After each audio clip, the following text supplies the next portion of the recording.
Hello people! For today's video, magagawa tayo ng review netong 1020 liquid foundation. Ang dami kong nakita ng review nito sa TikTok. So, nag-order tayo, 129 pesos. O di, try natin kung talagang waterproof siya, guys. So, ayan, maglagay muna tayo sa mukha. Ay! Ba't ganun?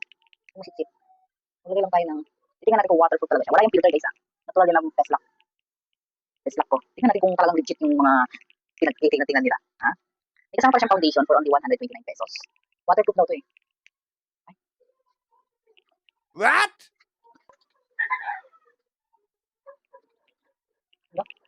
Guys, parang hindi tama to ah. Hindi tama to ah. Parang ngayon pa lang nagsisisi na ako pag nireview to ah. No. Parang mali ata yung pagka-review ko. Or mali lang yung paglagay ko. Ano, papunta na tayo ng neto. Ano to? Oh, grabe to, te. Bigla, masaya naman yung mukha ko. Pati yung kilay, oh. Ano, te? So ngayon, pupunta naman natin sa tubig. Tingnan natin kung waterproof na talaga siya. Pero paano?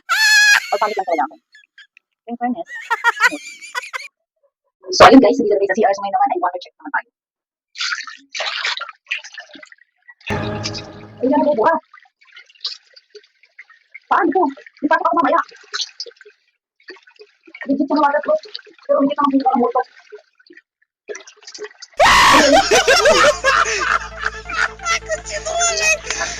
Ano pa din? Ayun guys, gumamit na ako ng sabon para matanggal kasi mukhang ayaw niya nang matanggal. May pasok pa ako mamaya. Parang malaking pagkakamali yung pag-review ka. Yan, matanggal ka.